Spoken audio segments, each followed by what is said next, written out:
Okay, so last video, I created a new file, Photoshop file. We're doing video. We opened up the timeline panel.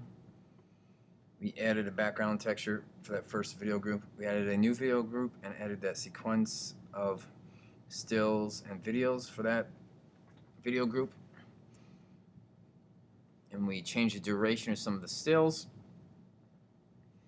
Now we can change some of the size of the stills and add some animation, some further animation to these. Okay, so first what I'm going to look at is this first image. What I can do is click on this little triangle here and add a motion effect.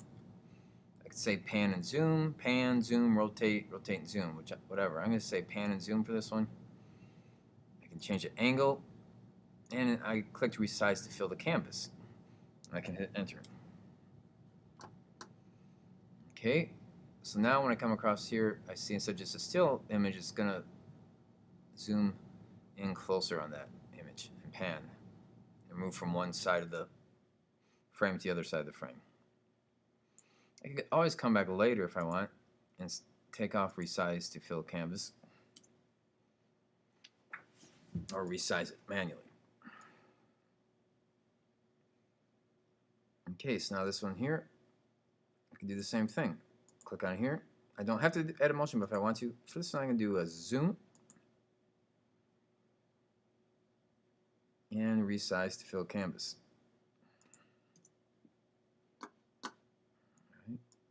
So this one's going to come zoom in on that for a couple seconds.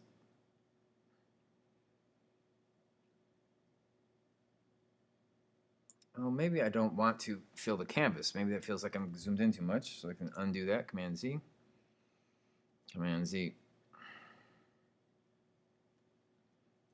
Option Command Z. Option Command Z. Okay, there we are.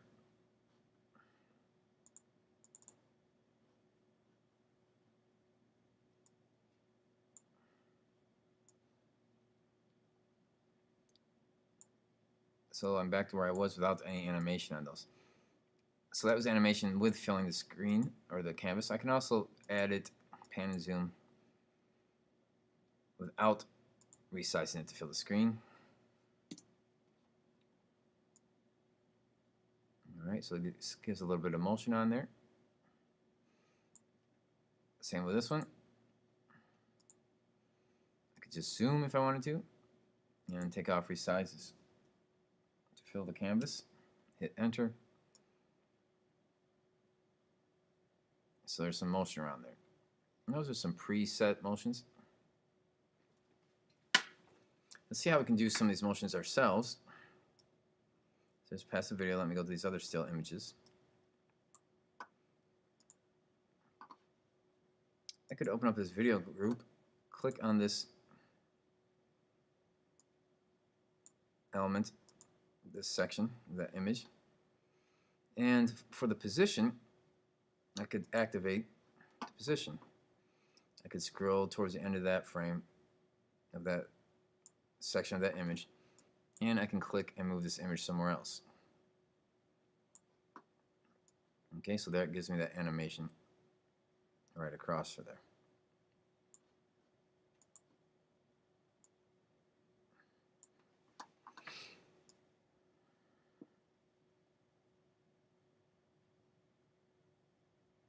Okay, good. I could also take this video, I'm on my move tool, I can center that video within that frame if I want.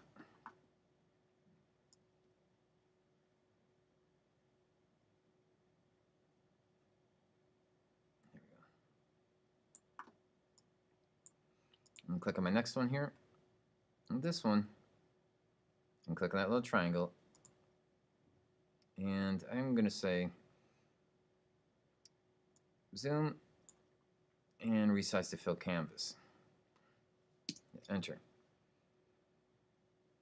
Alright, so that brings that big image down and it fills the canvas, and I can zoom in on that.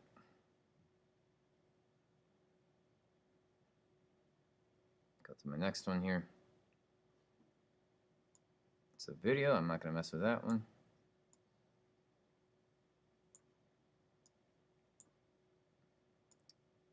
This one once again, I could click on that little triangle. I could add a motion,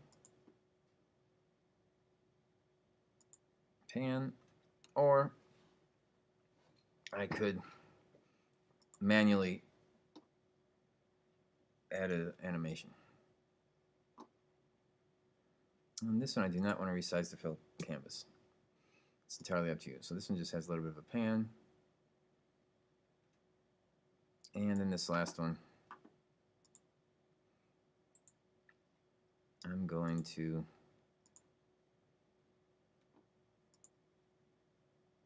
do a zoom and resize the fill canvas.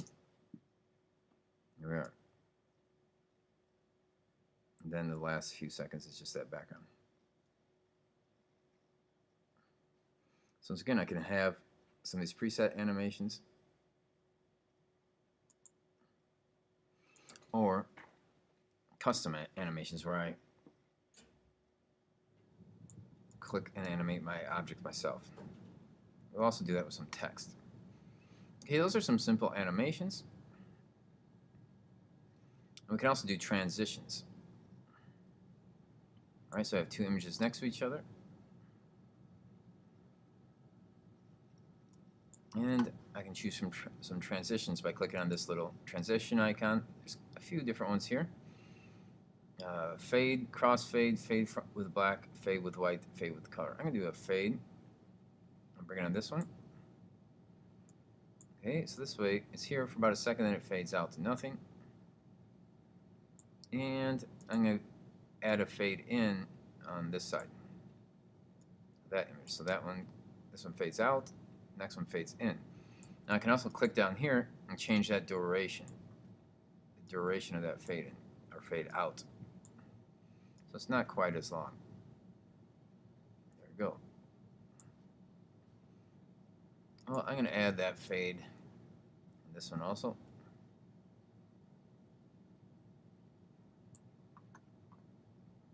I could put it on one, or I could put it in the center and I'll apply to both. Okay, so that video will fade in. So pretty cool.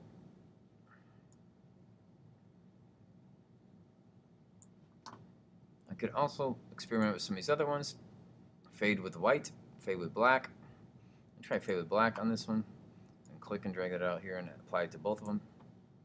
So that video should fade out to black, and then the new image should fade in. And these two.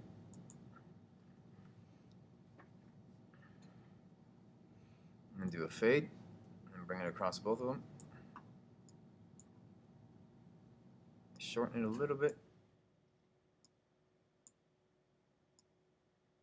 There we are. And let's see what else we got here.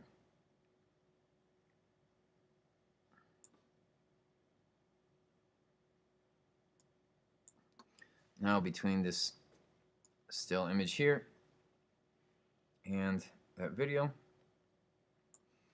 that one I think I'm going to do fade with white. Do that across there.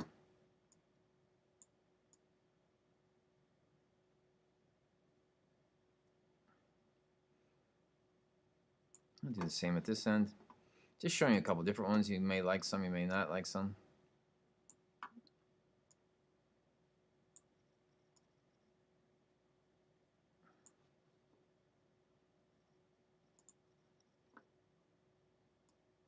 Do a crossfade here.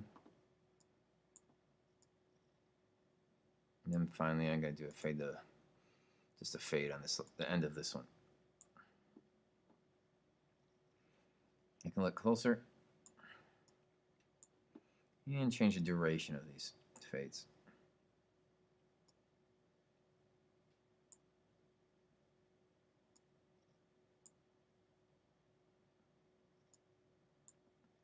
There we are.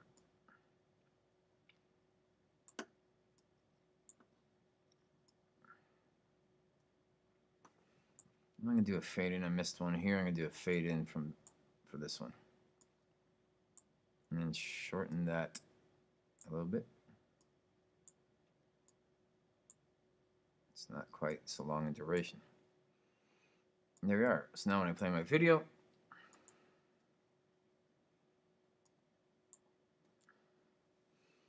Has a little more of an interesting natural flow to it.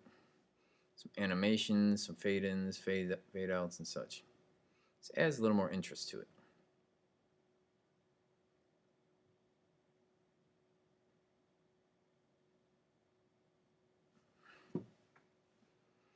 You get the point. Now you could always come back and change these later if you want.